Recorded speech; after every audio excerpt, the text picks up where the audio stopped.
Assalamualaikum warahmatullahi wabarakatuh. Salam damai sejahtera bagi kita semuanya. Om Swastiastu, Namo Buddhaya, salam kebajikan. Yang kami hormati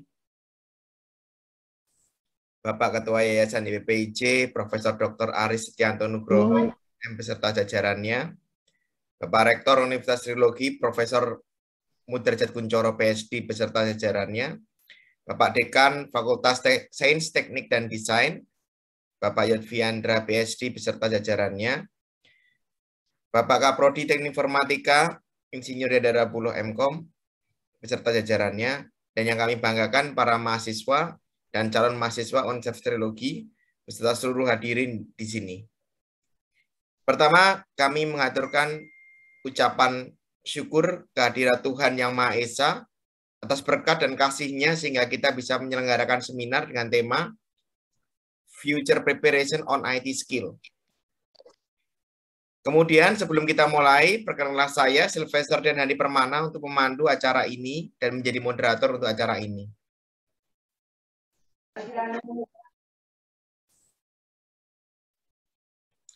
Agenda kita pada hari ini adalah yang pertama, menyanyikan lagu Indonesia Raya dan himne Universitas Trilogi. Yang kedua, mendengarkan kata sambutan dari Kaprodi Teknik Informatika, Bapak Insinyur Yadara Puluh MKOM IPM. Yang ketiga, pemaparan materi dari narasumber, dan terakhir, tanya jawab.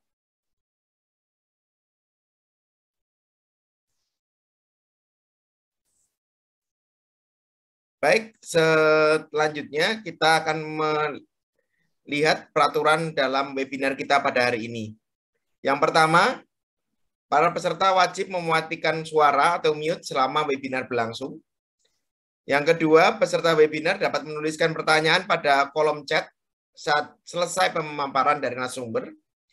Dan yang ketiga, sesi pertanyaan dan absensi akan untuk mendapatkan sertifikat akan ada di akhir sesi.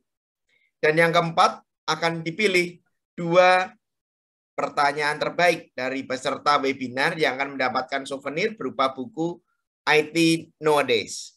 Nanti mohon follow @handipr dan Trilogi TI di Instagram untuk DM pemenangnya nanti.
Baik, tidak menunggu lama, saya persilakan kepada Bapak Insinyur Yadara Buloh untuk memberikan kata sambutan kepada kita.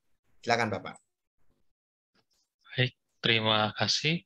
Bismillahirrahmanirrahim. Assalamualaikum warahmatullahi wabarakatuh. Selamat siang, salam sejahtera buat kita semua. Pertama-tama marilah kita ucapkan puji syukur alhamdulillahirrahmanirrahim kehadirat Allah Subhanahu wa taala, Tuhan yang Maha Esa. Atas berkat rahmat dan karunia-Nya kita bisa berkumpul di acara webinar IT Talk Series yang ke-7 dengan mengangkat topik Future Preparation on IT Skills.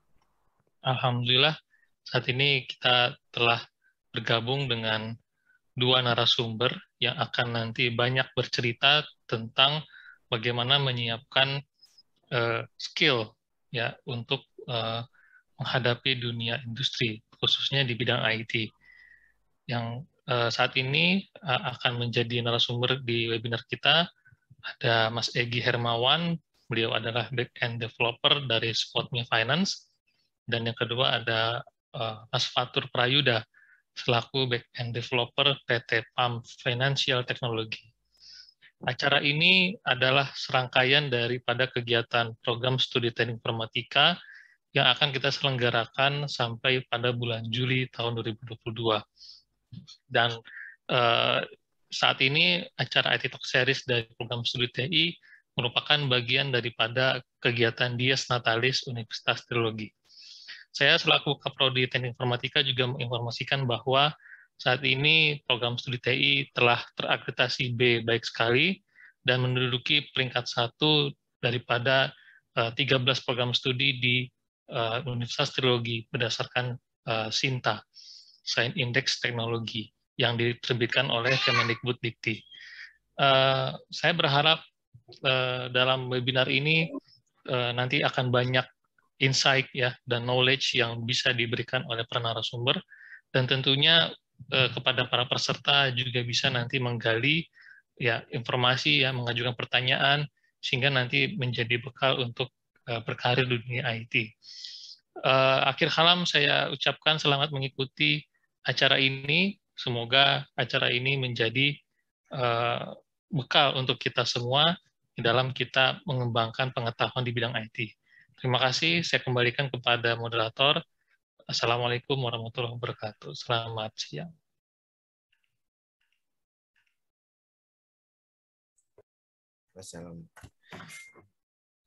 Terima kasih, dan untuk pengarahannya dari Bapak Insinyur Yadara Buloh.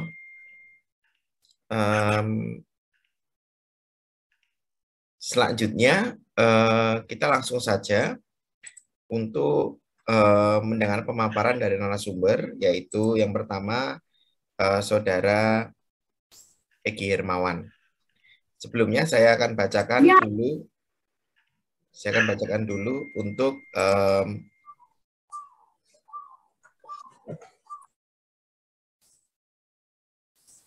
CV narasumbernya. Baik, CV narasumber pada hari ini Saudara Egy Hermawan Eskom, pendidikan S1 Barunawati Teknik Komputer dan Jaringan 2014 sampai 2017. Lalu Prodi Teknik Informatika Universitas Teknologi tahun 2017 sampai 2021. Namun sebelum beliau lulus dari Prodi Teknik Informatika, beliau sudah memiliki pengalaman kerja yang komprehensif, di mana menjadi network engineer internship, lalu ada IT staff and programmer, big end developer dari PT 1000, dan sekarang beliau ada di back end developer dari PT Pam Group atau Smoothme Finance. Tidak menunggu lama, kita persilahkan pada Saudara Eki Hermawan untuk memberikan pemaparannya. Silakan. Baik, terima kasih kepada Pak Handi dan juga Bapak Insinyur Dirullah dan juga teman-teman yang hadir di sini yang meluangkan waktu weekend-nya untuk menghadiri webinar ini. Jadi sesuai dengan tema, yaitu The Future Preparation on IT Skill. Jadi di sini saya akan memaparkan beberapa materi.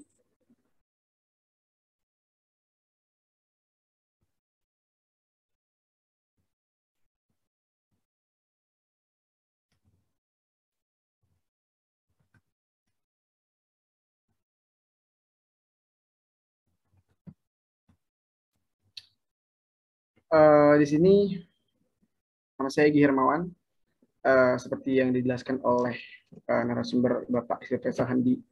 Yang pertama, saya sudah bekerja dari PT Trastama Group sebagai IT staff dan programmer dari September 2020 sampai Desember 2021. Kemudian Januari saya bekerja di 1000 sebagai back-end dan saat ini sebagai back-end juga di PT Pam Group. Nah, what will we doing? Apa yang akan kita dapatkan di hari ini gitu? Itu yang pertama ada IT departemen, terus kemudian seberapa penting sih materi perkuliahan untuk bekal industri di dunia pekerjaan nanti?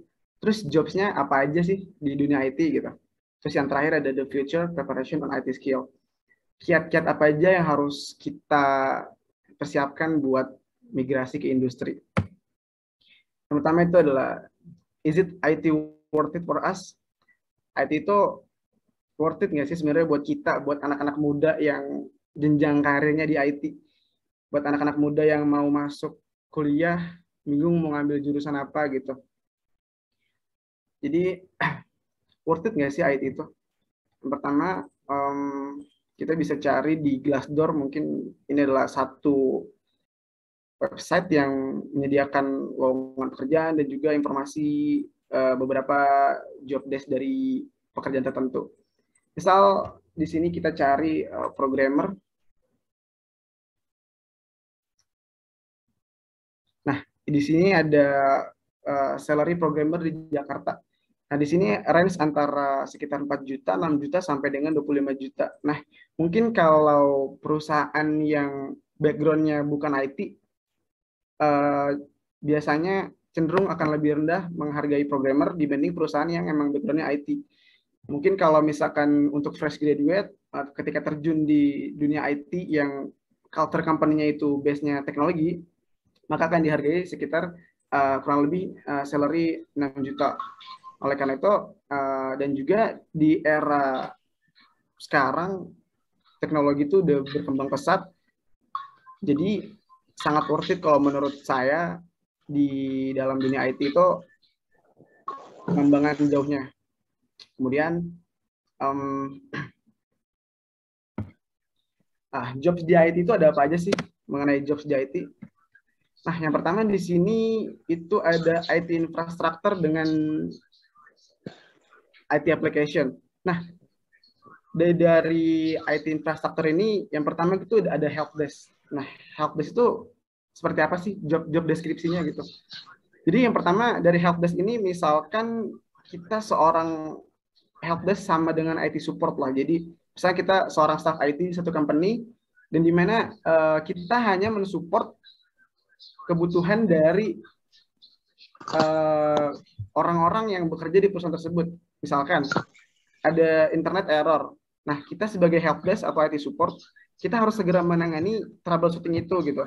Kemudian misalkan ketika pengalaman saya di TVRI dulu ya, waktu sebagai network engineer sekaligus IT support, itu biasanya kita datang jam 8, kemudian pulang jam 5, itu kita menunggu panggilan trouble apa nih kira-kira dari customer atau dari klien-klien dari ruangan itu. Misalkan kalau misalkan hari itu tidak ada trouble, ya berarti kita hanya maintenance saja, maintenance server, maintenance jaringan gitu. Tapi ketika ada problem, misalkan instalasi Windows atau instalasi database ke server atau pemasangan jaringan, maka disitulah tugas dari helpdesk turun tangan.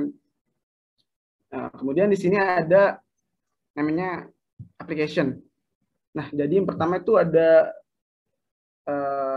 business application development ya. Jadi business application development ini yang saya tahu, misalkan ada perusahaan vendor ya. Perusahaan vendor ini menawarkan produknya ke perusahaan yang dituju gitu.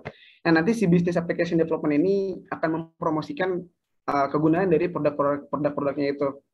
Kemudian ada application testing. Application testing atau quality assurance. Jadi tugasnya itu mengecek nih kira-kira sistem yang dibuat itu sudah ready untuk production atau masih di staging atau bahkan masih tahap development. Jadi dalam pembuatan sebuah software atau sebuah aplikasi kita ada 3 tahap. Jadi yang pertama itu tahap development, yang kedua itu tahap staging. Kalau misalkan staging sudah berhasil dites dan tidak ada error, maka si QA itu akan report untuk naik ke production, report ke lead developernya. Nah, kemudian ada database administrator gitu. Database administrator ini biasanya itu dia membuat rancangan-rancangan database. Nah, misalkan kita let's say mau bikin sistem kampus, sistem informasi akademik gitu. Nah, jadi yang pertama itu kita sebagai database administrator kita buat dulu nih kira-kira diagramnya apa, terus kira-kira has to many-nya kemana, relasi database-nya kemana gitu. Kemudian setelah itu baru kita buat database-nya menggunakan DBMS. Nah, kemudian setelah itu database-nya akan dimigrasi ke server. Nah, kemudian yang paling spesial ini ada security, cyber security. Kemudian ada project management. Nah, project management ini dia yang menghandle apa namanya code dari programmernya. Misalkan sebagai contoh, waktu saya bekerja di 1000 itu ada pengalaman, jadi kita sebagai developer itu pakai SDLC. Mungkin teman-teman juga udah pernah dengar SDLC, Software Development Lifecycle. Nah, jadi kalau di tempat saya waktu itu kita pakainya Scrum, jadi Agile Development. Mungkin teman-teman ada yang udah menggunakan Trello gitu. Jadi kalau misalkan di Software Development Lifecycle, saya kasih contoh, mungkin kita cari SDLC.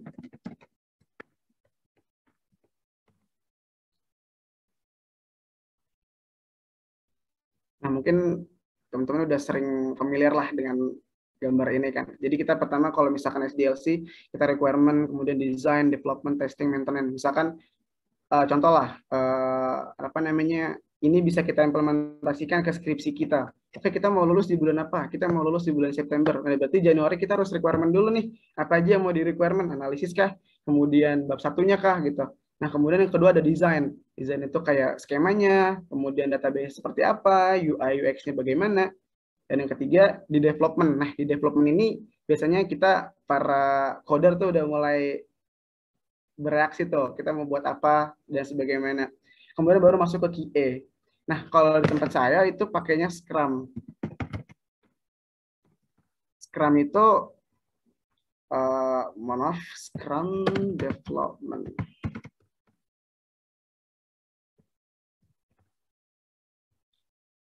Nah, jadi kalau Scrum ini dari tahap implementation, dari tahap apa namanya, requirement, design sama testing itu jadi satu. Jadi kita ada task management di mana yang pertama kita punya bugs di satu produk. Misalkan bugs ini prioritas, yang di mana ada notes sendiri. Misalkan ini untuk back end, ini untuk front end, ini untuk QA. Dan sebagai role masing-masing di satu perusahaan, kita wajib mengambil salah satu. Misalkan sebagai saya sebagai back end. Berarti kita cari bugs yang kira-kira sebagai back end nih. Oh, ini sebagai back end kira-kira database-nya error misalkan. Jadi kita ambil, kemudian ada di to do ongoing, baru report ke leadernya seperti itu. Itu untuk project management. Nah, kemudian untuk di bagian developernya ada apa aja sih gitu. Nah, di bagian developernya yang pertama tuh ada front end. Enggak sih, yang pertama the role of thing itu ada full stack developer. Nah, full stack developer ini dia yang handle front end, back end, database, DevOps, sampai mobile apps. Sampai ke server tuh di handle oleh full stack developer gitu. Kemudian kita pecah lagi nih dari full stack developer dan namanya front end developer. Terus apa aja sih kalau kita mau jadi front end developer? Yang pertama ada HTML, CSS, JavaScript. Kemudian kita kalau udah masuk ke framework, kita ada mungkin React, Vue.js, AngularJS atau Angular 2 sekarang ada yang lebih baru. Kemudian Webpack yang lainnya. Terus untuk stylenya kita bisa pakai Bootstrap, Materialize, sama Material UI. Terus kemudian di backend, kita kalau di backend tuh bahasa pemrogramannya apa aja sih gitu kan. Kita bisa dari PHP, C#, juga bisa ke backend, kita pakai ASP.NET, kita pakai Node.js, Java, dan juga Redis ini sebagai penyimpanan lokal lah untuk authentication. Nah, ini yang saya sebutkan tadi, database. Nah, database ini pertama ada MS SQL, itu namanya Microsoft Server SQL. Terus ada MySQL, ada PostgreSQL. Ini yang relational database management system. Jadi database itu ada dua. Yang pertama itu relasi database, yang dimana kita mau bikin dua table yang kita join. Ada primary key sama foreign key. Nah, itu kita bisa pakai yang SQL. Nah, kalau yang NoSQL, mungkin kita bisa pakai MongoDB, Cassandra, CouchDB, dan juga lainnya. Kemudian ada arsitektur yang namanya GraphQL. Kebetulan waktu itu saya pernah pakai GraphQL. Jadi mungkin teman-teman familiar dengan RESTful API. Nah, RESTful API kan itu ada 5 ya. Jadi ada post, get, put, patch, delete. Nah, tapi kalau di GraphQL itu kita cuma ada 2, yaitu ada query sama mutation. Dan itu lebih kompleks lagi. Nah, apa aja sih skeleton yang kita pakai untuk di GraphQL gitu? Di GraphQL itu biasanya digunain untuk user banyak ketemu dengan user banyak, seperti Instagram, Facebook, seperti itu. Nah, kemudian ada message queues. Nah, message queue ini antrian data. Nah, mungkin teman-teman yang udah pernah IoT di sini mungkin nggak asing lah dengan nama RabbitMQ. Jadi sebelum data itu masuk ke server, data itu akan diolah menjadi JSON dulu, biar datanya nggak banyak. Makanya kita ada message queue. Kemudian di sini ada DevOps. DevOps yang dimana dia yang menghandle jadi dari programmer, kemudian programmer ke Git. Git ini nanti kita kumpulin nih code-code-nya. Ada konflik kah? Atau bagaimana? Setelah dari Git, nanti lead developernya akan handle ke DevOps. Dia akan mendeploy code-code yang tadi, bisa menggunakan Nginx sebagai web server, atau Amazon Web Service, dan lain-lain. Di sini untuk data untuk virtual engine-nya biasanya itu pakai Docker. Kemudian di sini ada mobile apps. Nah, di sini teman-teman untuk Android bisa pakai Java. Kemudian untuk iOS bisa pakai Swift.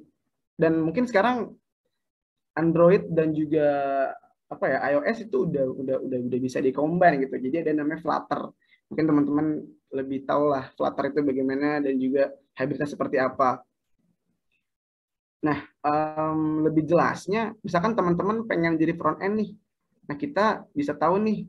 Yang pertama, teman-teman bisa buka namanya roadmap.sh gitu. Misalkan di sini ada beberapa road kita mau kemana aja dan stepnya bagaimana dan segala macam. Misalkan kita mau jadi front end ya, seperti tadi jobnya. Nah, berarti untuk menjadi front end, teman-teman harus paham dulu nih kira-kira DNS and how it works gitu kan. DNS server tuh bagaimana, internet tuh gimana cara kerjanya, layernya seperti apa, HTTP dan lain-lain.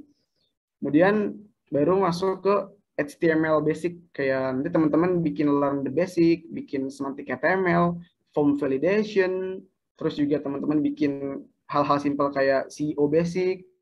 Kalau teman-teman udah lancar dari HTML-nya, nanti bisa diarahin ke CSS biar lebih stylenya lebih dapat. Nah di sini ketika CSS teman-teman bikin layout, bikin apa nih, float, display, box model, CSS grid, flexbox dan lain-lain. Setelah itu baru teman-teman lanjut. Jadi jangan langsung lompat ke JavaScript gitu. Pahami dulu basicnya. Buat web itu seperti apa nih skeletonnya dan juga skemanya seperti apa gitu. Baru di JavaScript teman-teman bisa belajar sintak basicnya, terus DOM gitu kan untuk masukkan objek ke dalam JavaScript. Kemudian kalau kita front end biasanya kita nggak buat API ya, biasanya kita nge-fetch API atau consume API. Nah di sini kita bisa pakai Ajax atau Axios kalau misalkan pakai Vue gitu. Nanti teman-teman pelajarin IS6, kenapa ada cons require dalam JavaScript. Nah setelah ini udah, teman-teman udah kira-kira udah bisa lah untuk ngebuat ini semua, baru teman-teman masuk ke version control system, di mana kita harus tahu penggunaan dari Git itu seperti apa sih gitu. Oh kita harus Git clone dulu, kemudian Git pull, setelah Git pull, kalau ada konflik kita solve dulu, baru kita Git merge dan lain-lain. Nah setelah itu teman-teman harus punya GitHub, GitLab.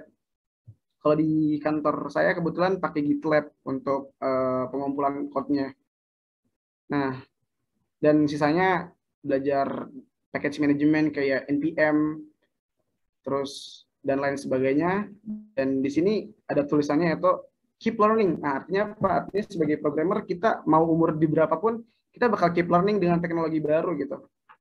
Nah ini untuk yang front end developer. Nah kalau mau jadi back end itu apa sih roadmap-nya dan apa sih gimana caranya biar kita jadi back end profesional gitu? Sama teman-teman. Jadi yang pertama teman-teman harus internet. Boleh nggak sih kita orang back end paham front end? Itu boleh banget. Karena di sini dijelaskan basic front end knowledge. Jadi CSS, JavaScript, HTML gitu. Setelah itu baru masuk ke dalam terminal usage, proses management. Terus ada basic terminal, kayak misalkan kita mau ngambil sesuatu dari server. Berarti kita butuh Grab namanya, SSH buat remote servernya, dan segala macamnya. Kemudian untuk bahasa pemrogramannya, di sini ada JavaScript, kemudian ada Python, ada Ruby, ada Java, ada C#, ada PHP gitu. Kemudian, nah di sini teman-teman kalau di backend itu harus SQL ya, harus menguasai database. Jadi pentingnya kita belajar database ketika di semester 3 waktu itu baru pakai ketika udah masuk ke real job gitu. Jadi kita bakal belajar namanya join data, kemudian backup data, view, dan segala macam. Kemudian di sini teman-teman pilih salah satu bahasa query-nya. Yang lebih umum kalau di Indonesia itu rata-rata mereka pakainya SQL. Dan juga nih teman-teman harus belajar API. Jadi API ini application programming interface yang dimana kita sebagai backend itu tugasnya membuat API. Kemudian API ini diserahkan ke front end, nanti front end akan konsum API kita.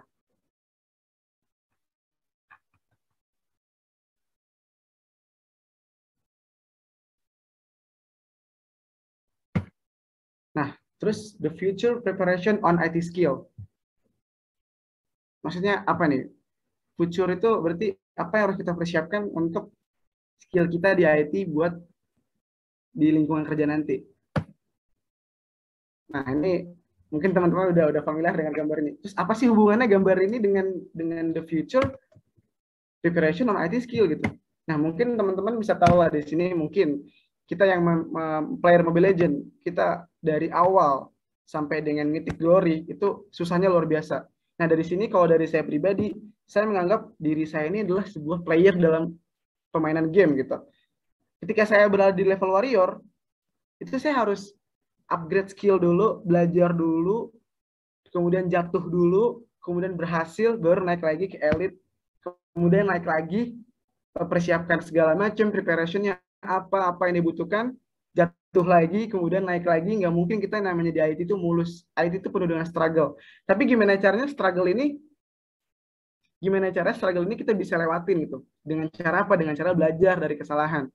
Nah, ketika kita udah belajar dari kesalahan, kemudian kita belajar lagi, kita bisa upgrade skill, dan makin lama kita akan mencapai tujuan kita gitu. Jadi buat teman-teman yang masih muda, yang masih semester 1 atau semester 3, yang masih di kuliah, teman-teman harus jangan menunggu arahan dari dosen. Misalkan, dosen ini belum ngajarin mata kuliah ini. Nah, sekarang kita itu mau jadi apa nih? Misalkan kita tentuin dulu kita mau jadi apa di semester 3. Oh, saya pengen aja jadi software engineer. Nah, kita udah cari tahu belum nih software engineer ini apa-apa aja sih yang dibutuhin, langkah-langkahnya apa aja. Oh, saya pengen jadi full stack developer misalkan. Kita udah tahu belum struggle-nya apa kok jadi full stack dan sebagainya. Jadi kita ada prepare, ada persiapan ketika nanti kita udah lulus, ketika perusahaan interview kita udah paham, oh struggle-nya ini. Nah, di sini ada beberapa course yang saya pelajari ketika mempersiapkan hal ini semua. Nah, teman-teman bisa, mungkin ini hal global ya, teman-teman bisa buka di malasngoding.com gitu. Nah, di sini misalkan teman-teman mau belajar apa, kalau misalkan kebetulan di tempat saya itu pakainya Laravel, jadi misalkan kita mau belajar Laravel. Nah, nanti dari sini tuh dijelasin Laravelnya mulai dari tutorial pertama sampai dengan yang akhir. Di sini lengkap banget, teman-teman bisa pilih mau belajar apa. Ada Bootstrap, ada Ionic, jQuery, Angular, WordPress, Java, dan juga Android Studio. Nah, kalau dari saya pribadi, persiapannya itu ketika saya udah belajar fundamental dari sini, dari malasngoding.com, itu biasanya saya langsung mengarah ke, nah ini Dayeng Web. Nah, Dayeng Web ini satu course juga, cuman ini lebih ke studi kasus. Misalkan tadi kita udah belajar di sini Laravel, kita udah buat MVC, kita udah buat yang namanya ngebuat model database, kita udah ngebuat controller yang dimana menggabungkan antara model dan view gitu. Nah, saatnya kita implementasikan teori-teori kita dengan studi kasus gitu. Baru di sini cari ini, misalkan kita mau buat Laravel laundry gitu. Ya udah, berarti kita yang pertama apa yang dibutuhkan, preparationnya dari sini sih kalau dari saya pribadi. Nah, kalau untuk database, kan backend itu butuh database ya. Berarti kita belajar yang namanya query database. Kalau saya pribadi, materi dari kampus yang sampai detik ini saya pakai, nggak pernah saya lepas, yaitu Web3 School. Di sini udah lengkap banget teman-teman. Jadi teman-teman tinggal, misalkan teman-teman mau buat database, berarti teman-teman tinggal create database dari sini. Ya, teman-teman bisa hand doing juga di sini. Misalkan kita mau create table kita udah punya database, nggak create table. Nah, kita bisa try it yourself di sini.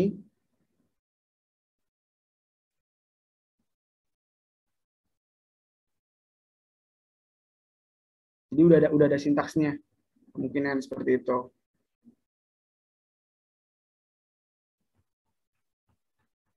Jadi kalau di IT penting banget yang namanya persiapan dari kuliah yang akan ke bawah sampai ke dunia kerja, yaitu pemrograman objek.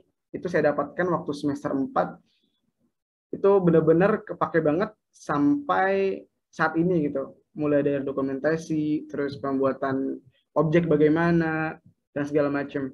Mungkin teman-teman di sini ada yang malas mungkin ya untuk membuat laporan. Laporan itu susah lah untuk dibuat, kayak malas. Nah, laporan itu sebenarnya kepake banget kalau kita udah kerja, karena yang namanya kita bikin code itu pasti harus dijelaskan code-nya dari mulai persintaksnya.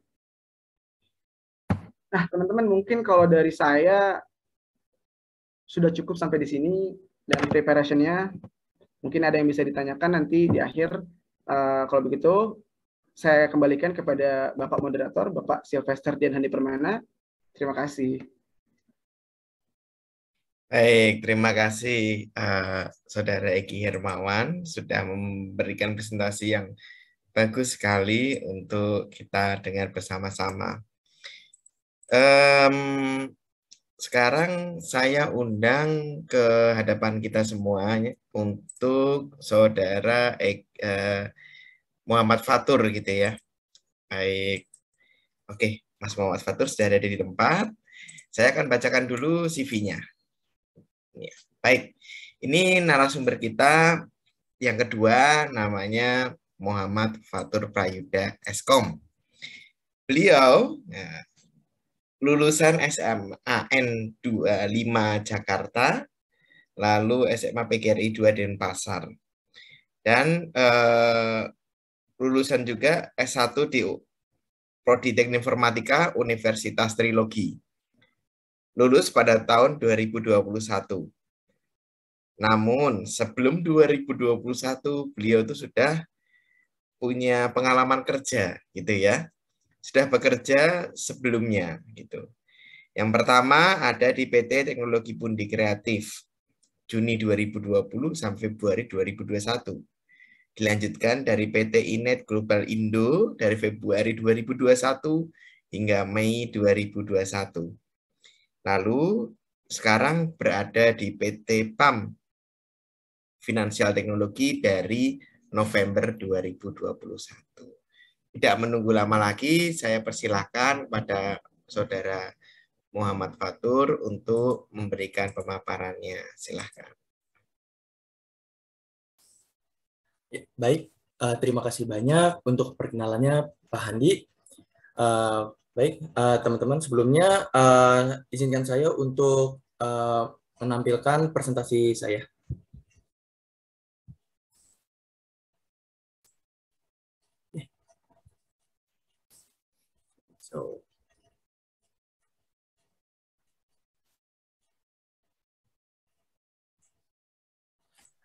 Oke, baik. Sebelumnya, Assalamualaikum warahmatullahi wabarakatuh. Selamat siang semua teman-teman. Saya harap semua teman-teman sehat semua di pandemi yang tidak berhenti-berhentinya pada sampai saat ini.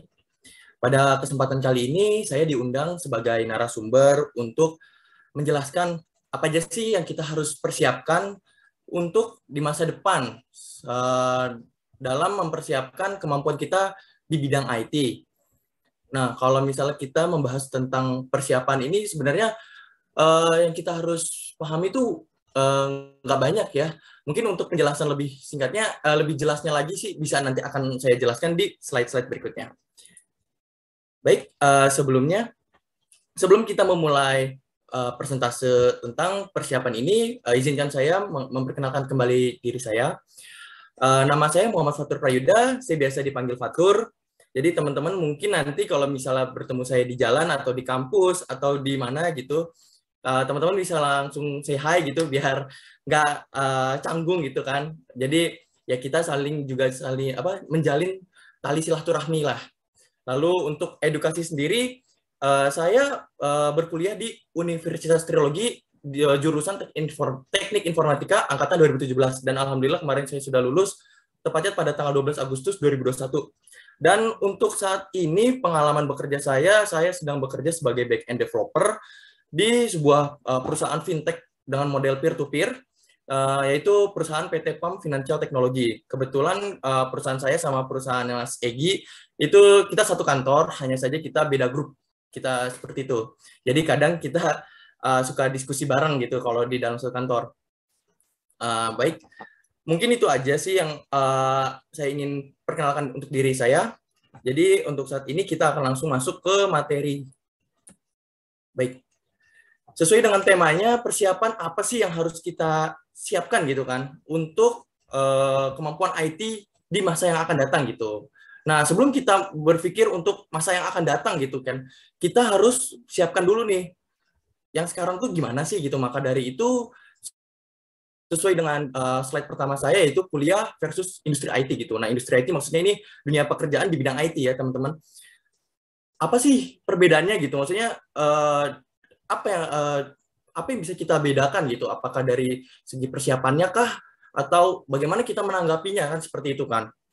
Nah, sebenarnya kalau misalnya dilihat dari perbedaannya sih antara dunia perkuliahan dan dunia industri itu ya nggak beda jauh lah, hanya saja bagaimana kita menanggapi atau kita apa sih saya bilang ya, seperti kita menyesuaikan kemampuan kita di dua tempat tersebut. Nah, biasanya itu hal-hal tersebut memerlukan beberapa kemampuan yang dimana kemampuan tersebut bisa kita ambil dari hard skill maupun soft skill. Sehingga untuk persentase materi yang akan saya bahas ini ke depannya akan lebih jauh membahas tentang hard skill dan juga soft skill seperti itu teman-teman. Karena untuk beberapa mungkin gambaran-gambaran dunia IT itu seperti apa, tadi Mas Egi sendiri sudah menjelaskan gitu ya. Jadi saya berterima kasih untuk Mas Egi untuk paparannya tadi ya. Baik, kita langsung masuk slide selanjutnya, yaitu di kuliah. Sebagai mahasiswa terkadang senang memudahkan segala urusan. Maksudnya tuh gimana sih gitu? Kita kadang sebagai mahasiswa gitu, apalagi saya kemarin melihat gitu, bahkan ya saya mengalami dan juga memerhatikan teman-teman saya seperti itu kan. Kadang kita tuh segala urusan tuh kita mudahkan seenak jidat gitu kan. Karena sebagaimana ya kita masih belum dapat beradaptasi dengan lingkungan kuliah yang sebenarnya gitu. Karena biasanya di semester-semester awal gitu kan, di tahun pertama atau tahun kedua gitu kan, kita masih terbawa suasana-suasana di masa sekolah atau SMA atau SMK gitu kan, yang dimana kita ya lebih suka kumpul, lebih suka membahas hal-hal yang akan kedepannya seperti apa kan, seperti itu gitu kan, dan juga kadang suka kurang memperhatikan pelajaran-pelajaran yang tidak kita minati gitu, dan juga lebih suka bercanda seperti itu kan. Nah, sebagaimana contoh di perkuliahan gitu kan, kita juga suka menyepelekan gitu kan. Contoh, datang tepat waktu ke kelas yang sudah sesuai dengan jadwalnya. Misal pelajaran algoritma dan praktikum algoritma itu jam 7.30, 7.45 ya. Nah, tapi kita karena suka bangun siang gitu kan, dan juga kita beranggapan bahwa asdosnya enak gitu, ntar juga pasti bisa masuk kok gitu. Akhirnya ya udah kita cuek-cuek bebek gitu kan, datang terlambat gitu kan. Lalu yang kedua, prokrastinator. Nah, prokrastinator ini apa sih gitu? Prokrastinator itu merupakan istilah lain untuk menunda-nunda pekerjaan. Nah, biasanya nih teman-teman nih yang mungkin merasa dirinya sibuk gitu kan, udah gitu tugas-tugas yang udah yang masih lama ya udah nanti dikerjanya udah ntar dulu gitu kan biasanya kan. Nah, cuma nanti kadang pas udah mau deadline nih, yang tadinya harus udah sigap gitu kan, udah langsung siap, saya mau begini, saya mau begitu gitu, tapi karena materi yang dipahaminya masih kurang dipahami gitu kan, jadinya tuh kayak bingung dan tidak tahu harus seperti apa untuk menyelesaikan tugas tersebut gitu, sehingga ya ujung-ujungnya bakal minta tolong gitu kan, minta tolong ke teman, dan akhirnya mungkin bisa melakukan perbuatan cheating gitu, atau biasa kita sebut contek gitu kan, atau juga kita bisa kayak ngambil aja lah tugasnya gitu, tinggal ganti nama, kumpulin gitu kan. Nah, itu efek dari prokrastinator atau biasanya dari menunda-nunda pekerjaan. Dan yang terakhir ada sifat apatis. Nah, kok apatis masuk sih? Nah, kita tuh biasanya sebagai mahasiswa kadang tuh suka seperti mengandalkan teman ya, apalagi kalau masalah kerja kelompok gitu kan.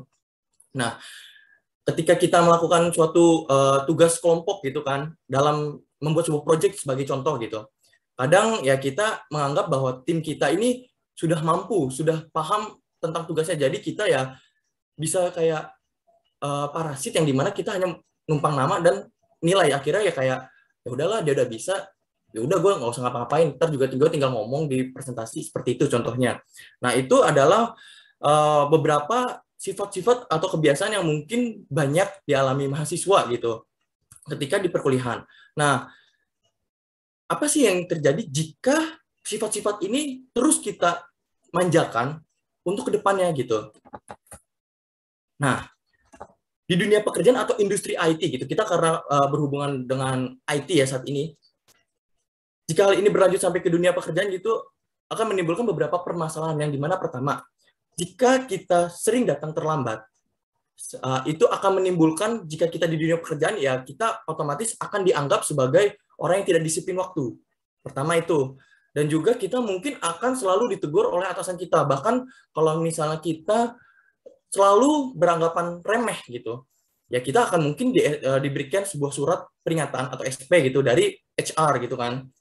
Dan ini bisa membuat image kita ya dipandang sebelah mata dalam memanage suatu waktu gitu kan. Lalu yang kedua, prokrastinator. emang dampaknya apa sih kalau misalnya kita suka nunda-nunda pekerjaan gitu kan, di dunia pekerjaan gitu. Yang pertama yang jelas pasti deadline. Di sebuah pekerjaan, entah itu di perusahaan manapun, mau itu unicorn, dekakorn, startup, software house, semua memiliki timeline-nya masing-masing. Sehingga yang namanya timeline itu harus diselesaikan dalam tepat waktu. Jika kita tidak menyelesaikan project atau task tersebut tepat waktu, otomatis semua timeline akan mundur. Seperti itu teman-teman. Dan sesuai tadi apa yang saya jelaskan sebelumnya, ya seorang prokrastinator juga kadang suka menyepelekan kan, sehingga suka meminjam tugas dari temannya yang membuat dirinya tidak mengasah kemampuan berpikirnya gitu. Jadi ketika nanti selain timeline telat atau mundur gitu kan, seorang prokrastinator ini juga kadang memiliki kemampuan yang solve problemnya tuh kurang gitu, karena ya mereka tidak tahu gitu kan mesti seperti apa sih gitu loh ketika suatu case gitu kan ada trouble gitu, dan orang tersebut disuruh untuk menyelesaikan permasalahan tersebut karena pengalaman dia selama perkuliahan atau sampai mungkin dari sebelum-sebelumnya juga udah suka menunda-nunda gitu, terus juga suka mengandalkan temennya gitu kan, otomatis ya mungkin kebingungan gitu kan, apa yang harus saya lakukan kan, seperti itu. Dan itu adalah efek dari prokrastinator. Dan terakhir ada apatis gitu kan. Yang terjadi jika kita apatis di dalam suatu pekerjaan itu gimana sih? Itu benar-benar berat sih, bisa dibilang kenapa bisa berat banget, karena kita dalam bekerja itu kita kerja nggak sendiri, kita bekerja dengan tim. Dimanapun kita bekerja, seperti yang saya bilang tadi, seperti startup, warehouse, software house, dekakorn, unicorn, atau perusahaan big tech company lainnya, ataupun non-tech sekalipun, kita akan bekerja dengan tim gitu kan. Bahkan kita juga bekerja belum tentu dengan tech team sendiri gitu kan. Kita bisa juga bekerja dengan non-tech, contohnya seperti bagian finance, accounting, manajemen, kredit analis, collection, dan berbagai macam role lain yang ada di dunia pekerjaan.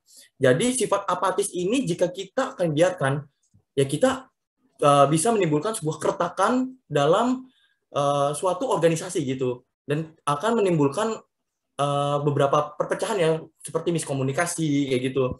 Dan juga balik lagi ke seperti prokrastinator, ya kita bakalan kayak suka timeline yang udah dibuat seharusnya, karena kita tidak terlalu peduli ya bisa juga timelinenya jadi mundur. Seperti itu teman-teman.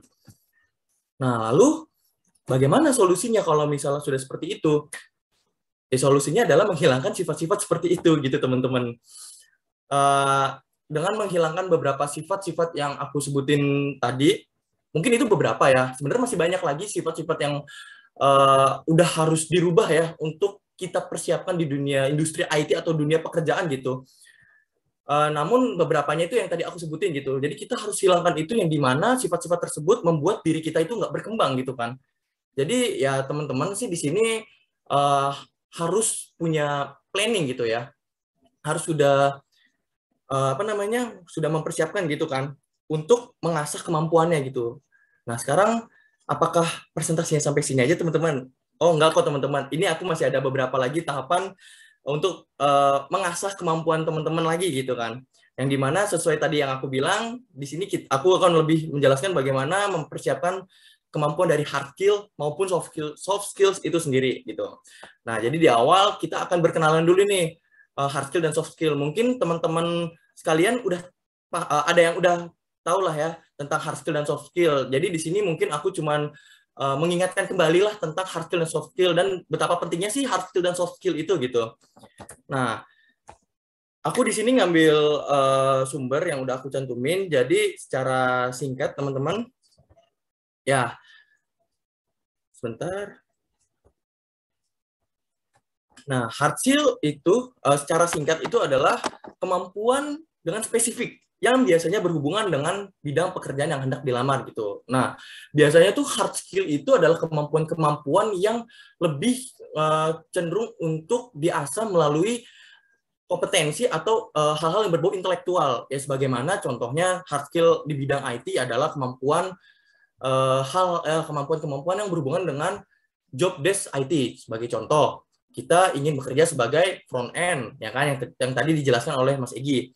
kita harus paham tentang HTML, CSS, JavaScript. Lalu di backend bagaimana? Ya, backend kita harus memahami bahasa pemrograman yang dibutuhkan oleh setiap perusahaan gitu kan. Sebagai contoh ada PHP, Go, Java, lalu juga ada JavaScript juga, lalu ada Ruby, ada Rust, ada Python, dan masih banyak bahasa pemrograman yang lain yang bisa kalian explore lagi seperti itu. Nah, terus lawan dari hard skill ini apa sih soft skill? Nah, kalau misalnya kita lihat dari soft skill sendiri itu pengertiannya adalah dapat diartikan sebagai kemampuan yang berkaitan dengan kepribadian seseorang. Nah, kepribadiannya itu contohnya adalah ya bisa kita lihatlah dalam kemampuan seseorang atau kemampuan kita sendiri gitu kan dalam berinteraksi dengan seseorang gitu. Contoh, salah satu dari soft skill itu adalah berkomunikasi. Orang akan terlihat lebih kemampuan tersebut dari komunikasinya gitu kan. Karena komunikasi adalah kemampuan yang mungkin bisa menonjolkan kemampuan intelektual kita juga gitu kan. Karena dalam kita berkata atau berbicara dengan seseorang gitu, entah itu anak yang masih muda atau orang yang lebih tua gitu kan, itu orang yang kita ajak bicara itu bisa menilai kita. Maka dari itu komunikasi ini juga penting untuk diasah gitu. Maka dari itu masuklah ke dalam kemampuan soft skill. Nah, sebenarnya gimana sih kita mengasah kemampuan hard skill dan soft skill kita gitu kan? Maaf, sebelumnya kelewatan. Jadi sebenarnya ini sebagai contoh yang tadi aku jelasin sedikit. Bagaimana sih kita memahami kemampuan kita di dalam bidang hard skill maupun soft skill kan gitu. Yang pertama kita mulai dari hard skill dulu. Di sini aku tulis cuma satu list aja, yaitu memahami job desk role gitu kan.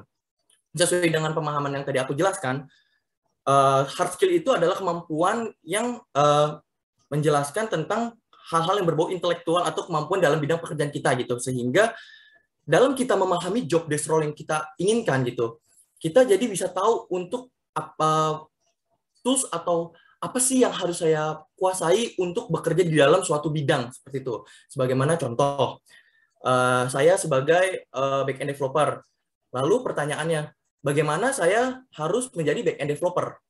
Nah, sebagai back-end developer, sebelumnya saya mempelajari beberapa lowongan pekerjaan yang dibuat oleh beberapa pembuat lowongan pekerjaan, yang dimana requirement tersebut saya analisis dan saya cocokkan satu sama lain, yang dimana kesamaan yang terdapat pada lowongan pekerjaan atau requirement pekerjaan tersebut akan saya kuasai. Seperti itu teman-teman. Nah, balik lagi ke contoh yang tadi saya bilang sebagai back-end developer. Nah, contohnya adalah sebagai ini.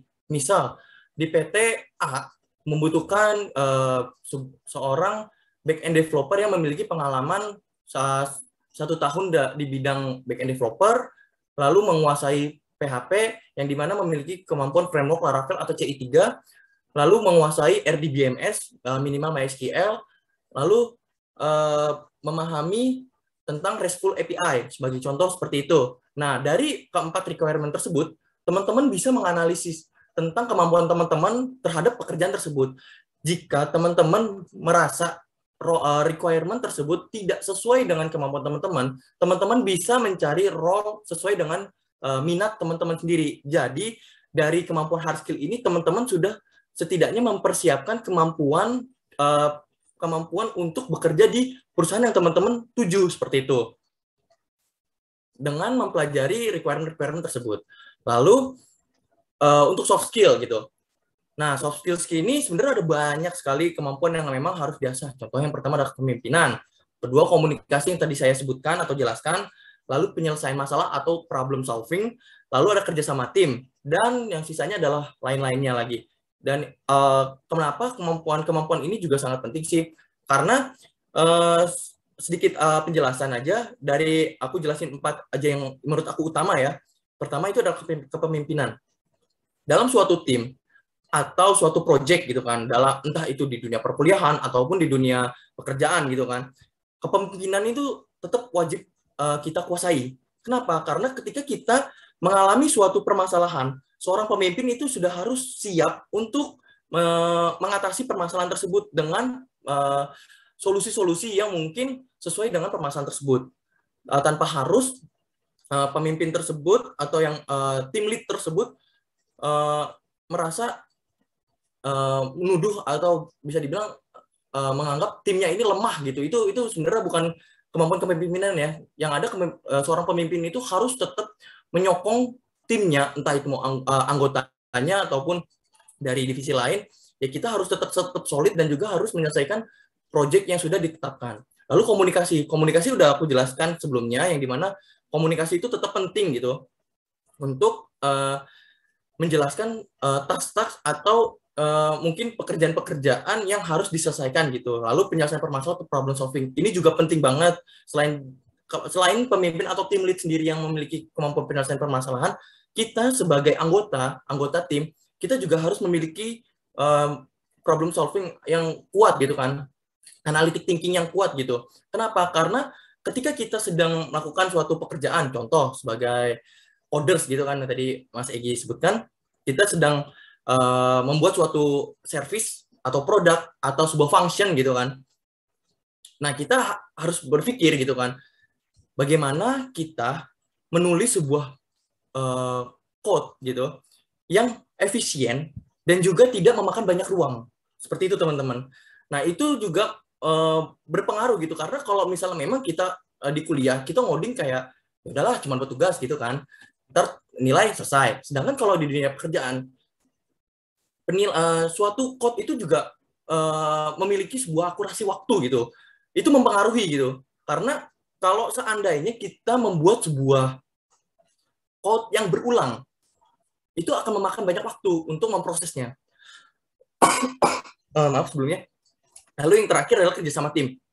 Nah, dalam suatu pekerjaan, ya kita nggak tahu kita bekerja dengan siapa. Bisa kita bekerja dengan satu divisi yang sama ataupun divisi yang berbeda seperti itu. Jadi ya kita komunikasi juga harus penting. Maka dari itu keempat ini yang menurut saya adalah hal yang penting.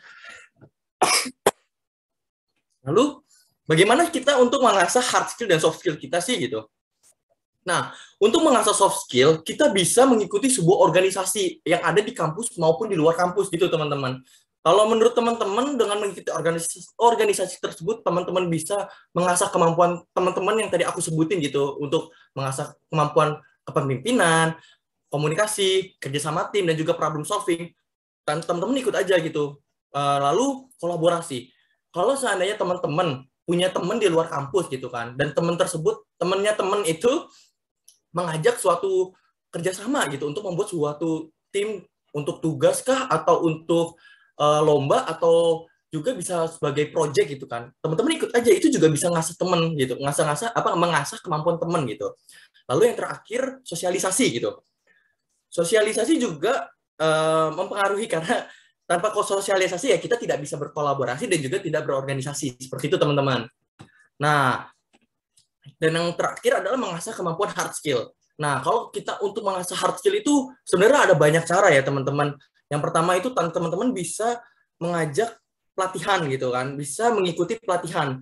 Lalu teman-teman juga bisa mengikuti sertifikasi dan juga teman-teman bisa belajar otodidak. Nah, kalau misalnya teman-teman bingung gitu kan, memang pelatihan dan sertifikasi seperti apa sih yang bisa mengasah kemampuan saya gitu kan, misalnya contoh. Nah, aku di sini sempat dapat beberapa list macam-macam pelatihan, sertifikasi dan juga belajar otodidak. Nah, contohnya di sini aku sebutin beberapa macam pelatihan yang saat ini lagi berjalan ya teman-teman. Yang pertama itu ada generasi gigi. Nah, generasi gigi ini adalah suatu pelatihan yang dibuat oleh Yayasan Anak Bangsa Bisa dan juga bekerja sama dengan Gojek untuk melatih teman-teman agar siap bekerja di dunia industri. Lalu ada juga Bangkit. Nah, Bangkit ini kalau tidak salah program dari pemerintah yang bekerja sama dengan Google, Gojek, Traveloka, dan Tokopedia. Itu teman-teman. Nah, dan juga untuk teman-teman yang sedang berkuliah di semester 7, 6, 7, atau 8, teman-teman juga bisa mengikuti Kampus Merdeka gitu teman-teman. Kalau nggak salah Kampus Merdeka ini udah mulai dari tahun lalu dan bakal buka setiap semesternya. itu teman-teman juga bisa di situ mengasah kemampuan teman-teman dengan magang ya, lebih tepatnya di kampus Merdeka. Dan yang terakhir adalah Digital Talent Scholarship atau DTS. Ini adalah program dari Kominfo yang dimana teman-teman bakal banyak belajar sesuai dengan modul pelatihan yang teman-teman ambil. Jadi pelatihan-pelatihan ini bisa membuat teman-teman menambah wawasan tentang persiapan-persiapan yang akan teman-teman pakai untuk bekerja di dunia industri IT gitu. Dan juga kalau teman-teman mengikuti pelatihan kayak gini ya teman-teman pasti juga bisa mengasah soft skill gitu. Karena teman-teman di sini nggak sendiri, teman-teman bakal belajar dengan banyak orang, bukan hanya di Jakarta, Jabodetabek, melainkan teman-teman akan belajar se-Indonesia gitu. Bahkan jadi teman-teman tuh punya teman ya dari Sabang sampai Merauke gitu teman-teman. Lalu sertifikasi. Nah, di sertifikasi ini ada dari lembaga BNSP dan juga dari BPPTIK. Nah, sertifikasi ini merupakan suatu ujian yang dimana kita diuji seberapa layakkah kita, seberapa pahamkah kita tentang profesi yang ingin kita tuju. Nah, teman-teman bisa mengikuti program tersebut di 2 program ini. Kebetulan moderator kita, Bapak Dian Sylvester Dian Handi Permana, merupakan asesor dari LSP sendiri kalau tidak salah. Sebelumnya maaf kalau salah Pak. Nah teman-teman kalau misalnya merasa dirinya sudah berkompeten, teman-teman bisa menghubungi beliau untuk mengadakan kompetensi gitu. Atau mungkin kalau emang teman-teman mau yang berasa seperti bootcamp, teman-teman juga bisa ikut BPTIK gitu. Atau itu merupakan kegiatan dari Kominfo sendiri. Nah, itu di situ nanti teman-teman bakal bootcamp selama 5 hari di Cikarang, dan teman-teman juga di situ bakal mengasah kemampuan kalian sosialisasi dan juga hard skill kalian. Nanti akhir dari sertifikasi ini akan mendapatkan sebuah ijazah atau lembar bahwa teman-teman tuh berkompeten. Nah, yang terakhir adalah otodidak. Nah, kalau misalnya kita ngomongin otodidak, ya teman-teman di sini harus inisiatif mungkin ya, mencari cara untuk mengasah kemampuan teman-teman dalam mencari kemampuan di dunia internet. Contohnya ada Google, Stack Overflow, YouTube, GitHub, Udemy, HackerRank, dan Geeks for Geeks. Seperti itu teman-teman. Nah, jadi mungkin itu aja sih yang bisa aku jelaskan atau aku berikan gitu sesuai dengan pengalaman aku ya teman-teman, perihal persiapan apa aja sih yang teman-teman harus persiapkan untuk kemampuan IT di masa depan gitu. Nah, oke, teman-teman, mungkin itu aja yang bisa aku sampaikan. Kalau misalnya aku ada salah-salah kata, mohon dimaafkan. Terima kasih. Wassalamualaikum warahmatullahi wabarakatuh. Saya kembalikan lagi ke moderator kita, Bapak Sylvester Dian Handi Permana. Baik, terima kasih atas pemaparannya kepada Saudara Muhammad Fatur Prayudha. Ini kita sudah menampilkan kembali Mas Eki Hermawan dan Mas Muhammad Fatur Prayudha untuk stay di sini ya, untuk stay di spotlight. Baik, sebelumnya silakan teman-teman untuk mengetik pertanyaan-pertanyaan yang mungkin mau ditanyakan kepada kedua narasumber kita pada hari ini. Namun sebelumnya saya perkenankanlah saya untuk memberikan semacam kesimpulan ya. Kesimpulan yang bisa kita dapatkan dari pemaparan beliau berdua. Yang pertama, kita mengerti adanya gap antara lulusan kuliah sama dunia kerja.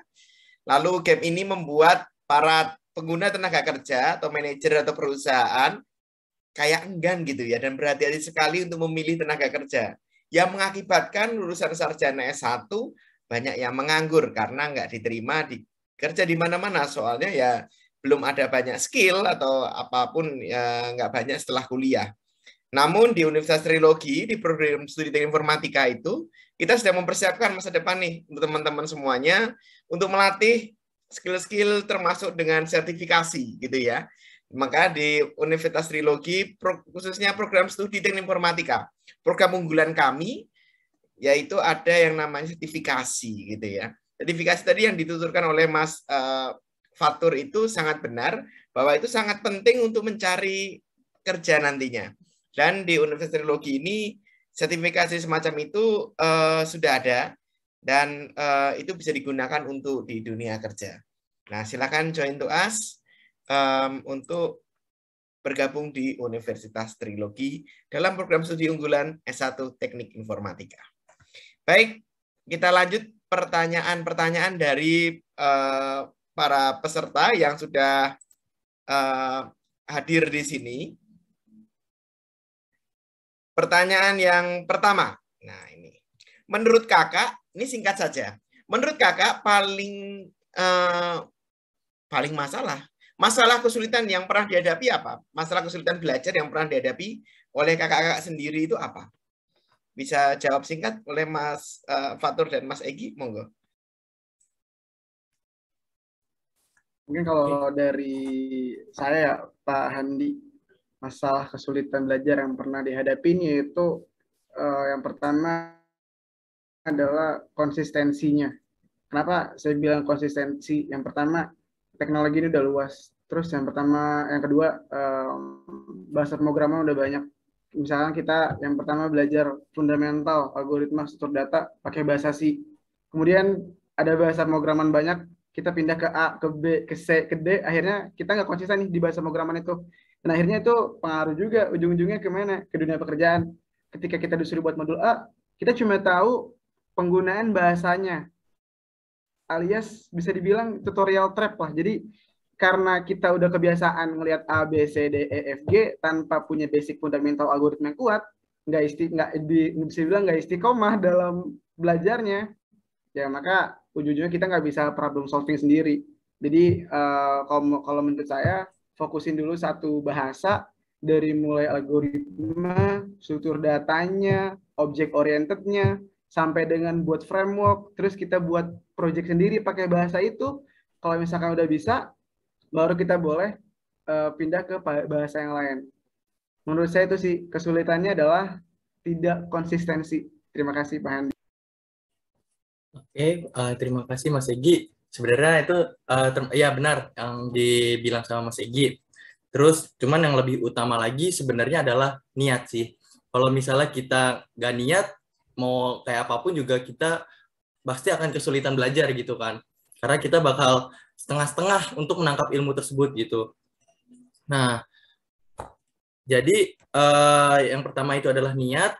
Nah, nanti kalau misalnya teman-teman sudah mengumpulkan niat yang benar-benar kuat gitu kan, saya harus bisa nih belajar program PHP misalnya gitu kan, bahasa PHP untuk bekerja di PT A gitu kan.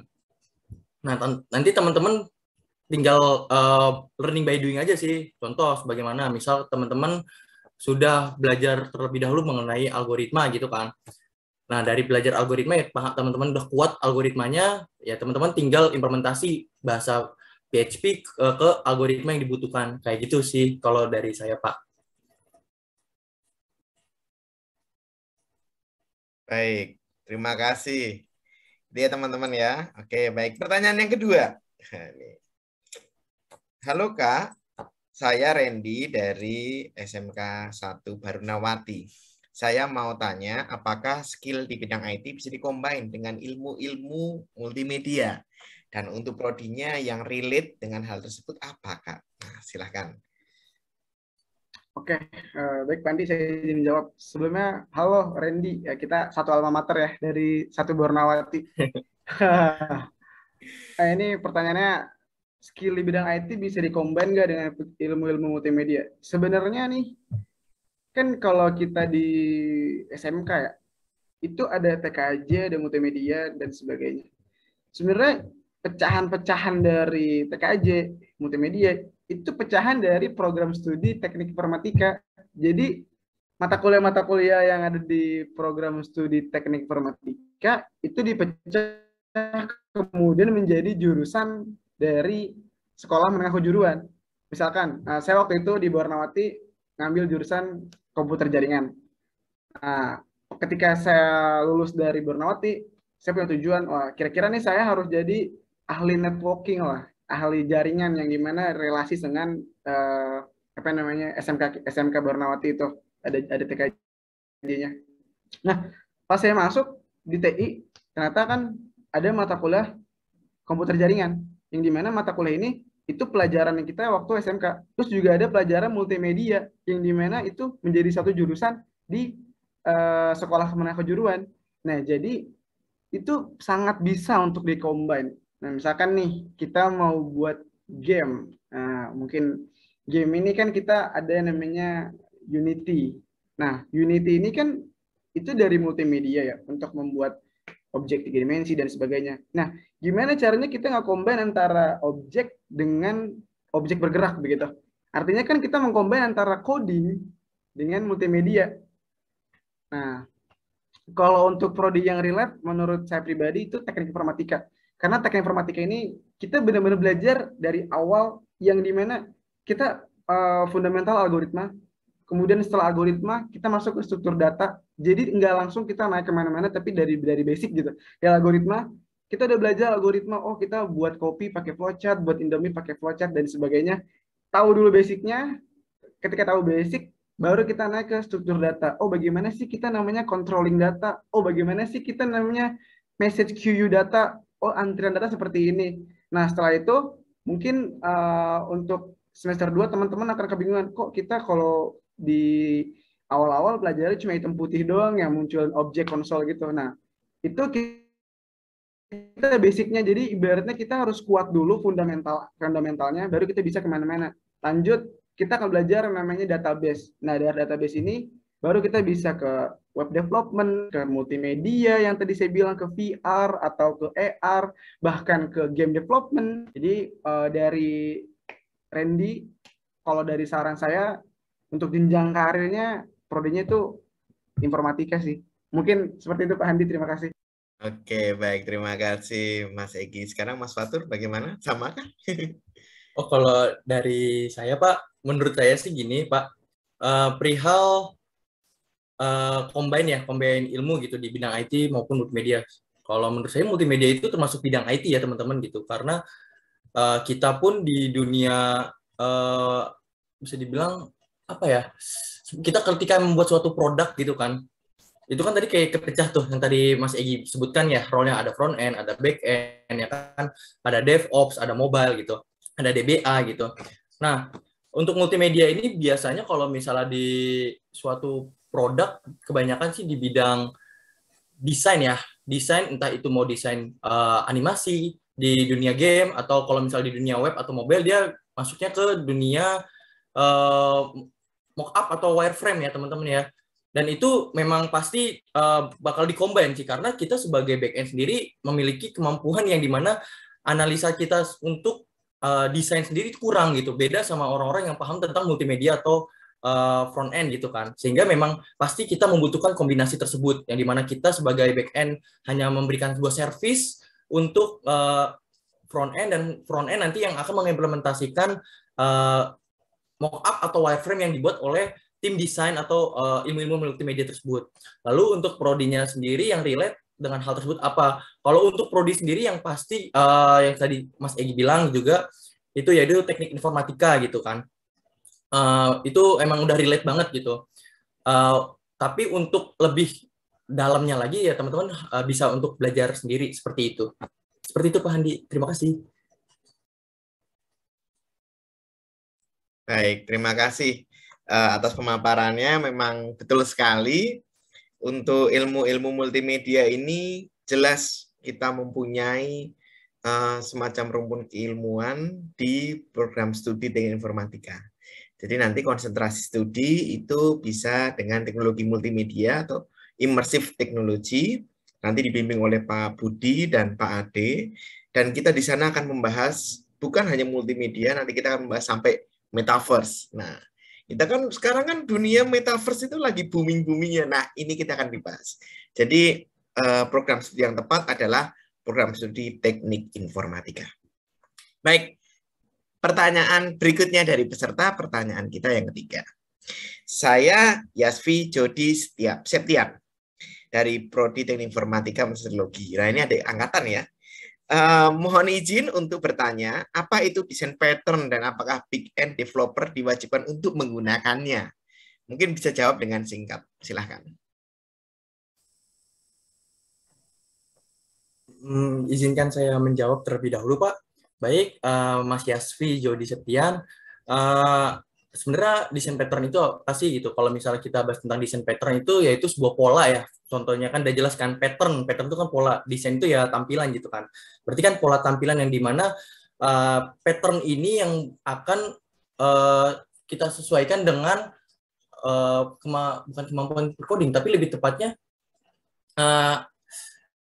sebuah teknik seperti contohnya adalah OOP gitu, atau Object Oriented Programming, yang dimana untuk membersihkan suatu code gitu kan, agar tidak terjadi sebuah redundansi seperti itu. Jadi kalau misalnya ditanya apakah kita sebagai back-end developer itu wajib gitu, tentu itu wajib banget desain pattern-nya. Bahkan desain pattern yang digunakan oleh beberapa perusahaan itu banyak, bahkan bukan OOP lagi gitu kan.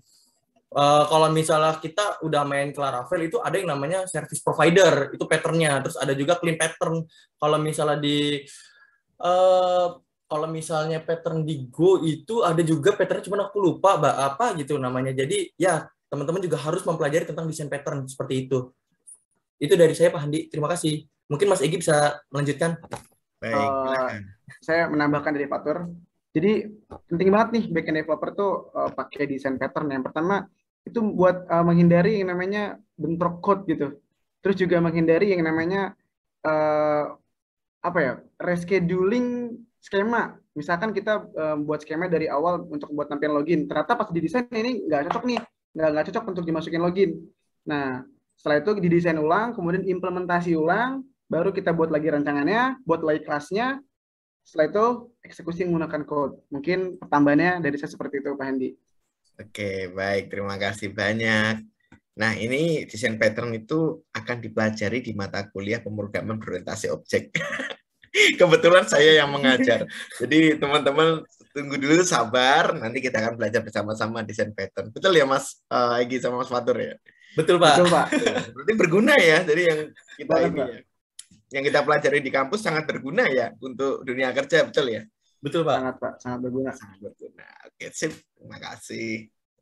Berikutnya, Assalamualaikum Mas. Perkenalkan, nama saya Wisnu dari SMA N42 Halim. Halo Wisnu, Jakarta Timur. Izin bertanya Mas, saat ini saya sedang mempelajari JavaScript dasar dikarenakan saya ingin memfokuskan diri ke bagian front end. Kalau misal saya sudah paham mengenai konsep dari JavaScript dasar, bisa nggak buat saya langsung lanjut ke framework JavaScript? Misalnya Stylefold. Silakan. Mungkin saya izin jawab ya, Pak Handi. Ini kan misalkan dia memfokuskan diri ke front end, udah paham nih mengenai basic konsep JavaScript dasar. Nah, mungkin kalau dari saya pribadi itu boleh. Kenapa saya bilang boleh? Karena misalkan kita udah belajar JavaScript kayak penggunaan var, penggunaan cons, penggunaan let, kemudian pop, push, array, dan segala macam. Nah, cuman kan kalau misalkan kita hanya belajar teori JavaScript, kita akan bingung nih, ini push pop ini implementasinya kemana ya? Terus kalau misalkan DOM ini objeknya dimasukinnya kemana ya gitu. Nah, boleh banget nih untuk Mas Wisnu lanjut ke framework, tapi ketika lanjut ke framework, kita harus baca dokumentasi dari framework itu. Rajin-rajin baca dokumentasi dari framework. Jangan kita fokus ke tutorial. Karena kalau kita fokus ke tutorial, nanti kita akan terkena namanya tutorial trap. Itu saya sendiri mengalami tutorial trap. Jadi, saya nggak bisa ngoding, saya nggak bisa problem solving kalau saya nggak bisa ngeliat tutorial dari YouTube. Misalkan gini, saya tuh kebiasaan dari dulu bikin React, Firebase, Amazon Clone, React, Firebase, LinkedIn. Jadi kita hanya ngikutin. Tapi ketika kita ada project dari kantor, tolong dong buatin kayak gini pakai teknologi ini. Nah, kita pasti otomatis kayak, aduh ini gimana ya? Cara komponennya, cara renderingnya gimana? Cara konsum API-nya gimana?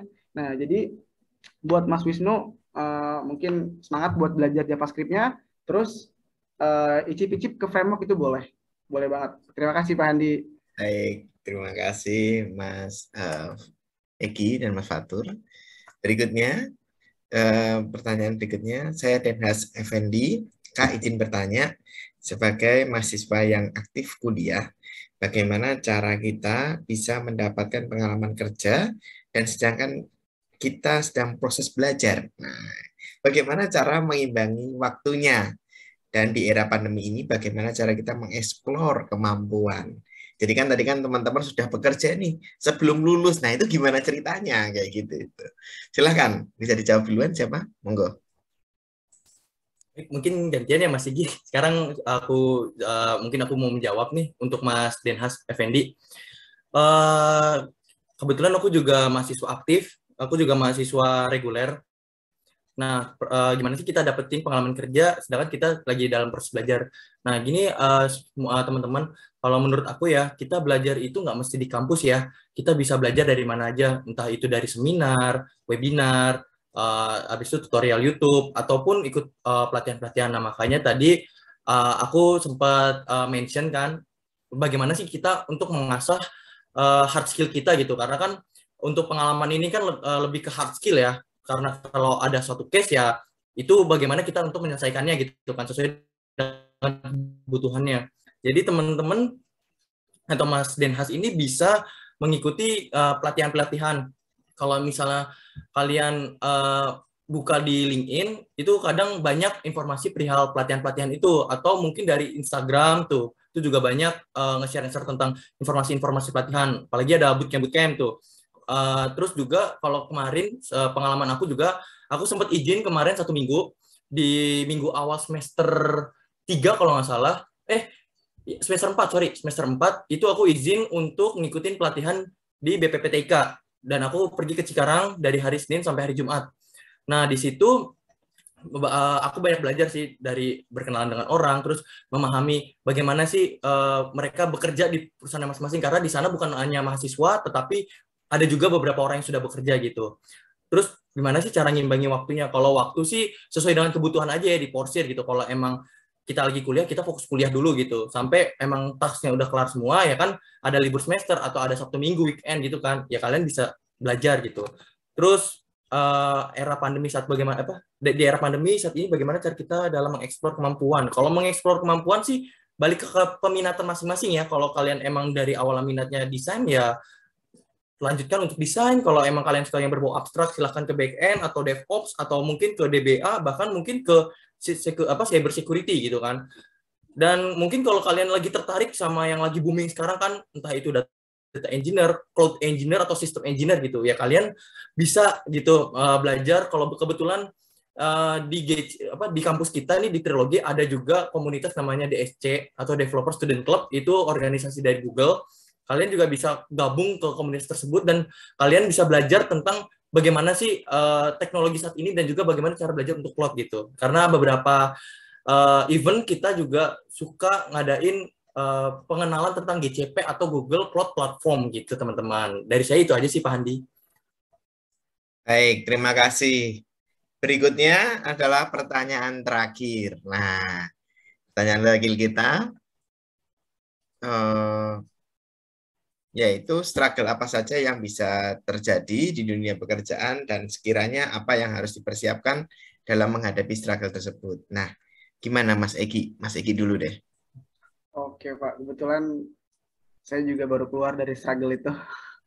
Jadi, nah ini good question nih sebenarnya. Struggle apa aja yang terjadi dalam dunia pekerjaan dan sekiranya apa yang dipersiapkan. Jadi ada namanya sebelum menghadapi struggle, berarti kita mempersiapkan. Kalau udah struggle, berarti kita fight. Nah, apa sih yang terjadi dalam dunia pekerjaan? Yang pertama, kurangnya skill kita gitu. Kurangnya skill itu penting banget, sama ego code. Nah, ini saya mengalami namanya ego code. Nah, kenapa disebutnya ego code gitu? Jadi waktu sebelum saya terjun ke dunia kerja, saya pengen banget kerja di perusahaan yang Node.js developer, back end as Node.js developer.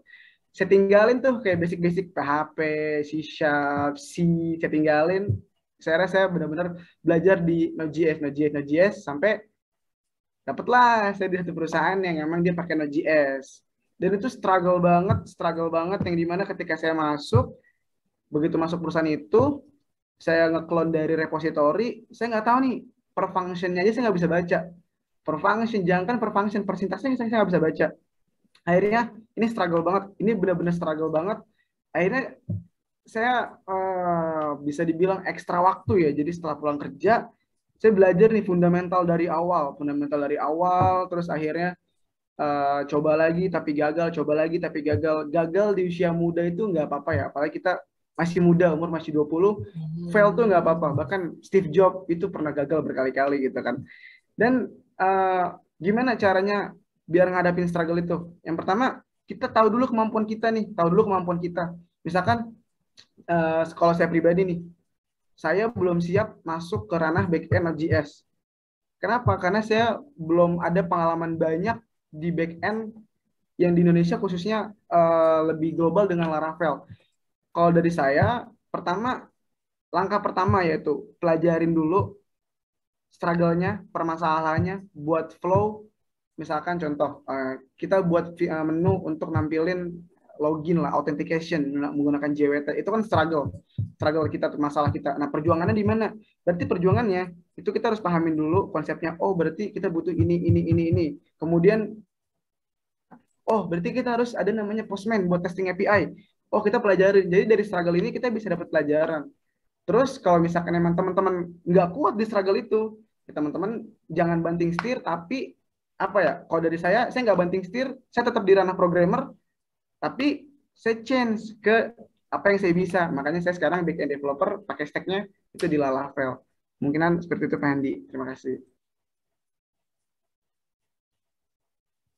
Baik. Bagaimana Mas Fatur?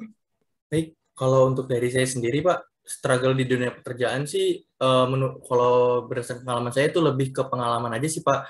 Karena ketika kita bekerja, apalagi kita fresh graduate gitu kan, yang dimana kita masih awam, bagaimana sih bisnis model itu bekerja gitu kan di suatu perusahaan. Kadang kita suka miskomunikasi, terus juga kita kadang bingung gitu untuk solve problemnya ya kan. Kalau misalnya, terus juga kadang agak kayak apa ya, malu gitu, kayak minder gitu ketika kita ingin bertanya gitu kan, tapi takut dianggap kayak kita nggak bisa apa-apa. Itu kadang hal umum ya, kestruggling kita di dunia pekerjaan gitu pas awal-awal. Tapi nanti kalau misalnya kalian sudah tahu taktiknya, nah ini mungkin untuk menghadapinya ya, pelajari aja sih polanya kayak gitu sih teman-teman. Jadi kayak ya misal kita lagi berkomunikasi gitu kan, tapi kita nggak tahu gitu kan mesti kayak gimana, ya kita pikirkan aja gitu solusi menurut kita gitu. Jadi kita istilahnya kayak discuss aja gitu. Kita diskusi, kita sebar pendapat aja. Kalau misalnya kita kayak gini gimana gitu. Toh juga kalau emang pendapat kita bagus dan pendapat kita dapat menyelesaikan masalah tersebut, pasti ya atasan kita atau senior kita atau lead kita gitu kan bakalan mentolerir gitu kan, dan juga mungkin akan ada sedikit perubahan dari pendapat tersebut ke pendapat kita gitu. Jadi ntar ada sedikit perubahan. Seperti itu sih Pak Handi. Oke, baik. Nah, inilah akhir dari pertanyaan kita pada hari ini. Nah, tiba saatnya kita di sesi presensi. Nah, teman-teman semuanya silakan mengisi presensi di kolom chat gitu ya, sudah saya berikan. Dan saya mengucapkan terima kasih sebanyak-banyaknya, sebesar-besarnya kepada panitia dan kepada narasumber yang sudah hadir pada hari ini, yaitu Saudara Muhammad Fatur Prayuda, Eskom, dan Saudara Egi Hermawan, Eskom. Nah, sebelum saya tutup, saya minta dong pada teman-teman semuanya untuk membuka kameranya, kita foto bersama, gitu ya. Jangan keluar dulu terlebih dahulu, kita foto bersama terlebih dahulu. Nah, nanti tolong panitia memberikan screenshot untuk. Oke, baik Pak. Saya aba-aba. Teman-teman mohon di-on-kan kameranya semuanya. Baik. Bentar. Oke, dalam hitungan 1, 2, 3. 1, 2, 3. 1, 2, 3. Bebas. Sudah selesai semua. Terima kasih teman-teman. Baik, terima kasih kepada Mas Zaki, panitia yang sudah memberikan screenshot untuk foto kita bersama. Teman-teman semuanya, sampailah kita di ujung acara kita pada hari ini. Saya berterima kasih pada teman-teman semua yang sudah hadir. acara ini juga terselenggara karena ada Dies Natalis Universitas Trilogi yang ke-9. Baik, saya tutup acara ini. Terima kasih atas kehadirannya teman-teman semuanya. Dan wassalamualaikum warahmatullahi wabarakatuh. Terima kasih semuanya. Waalaikumsalam warahmatullahi wabarakatuh.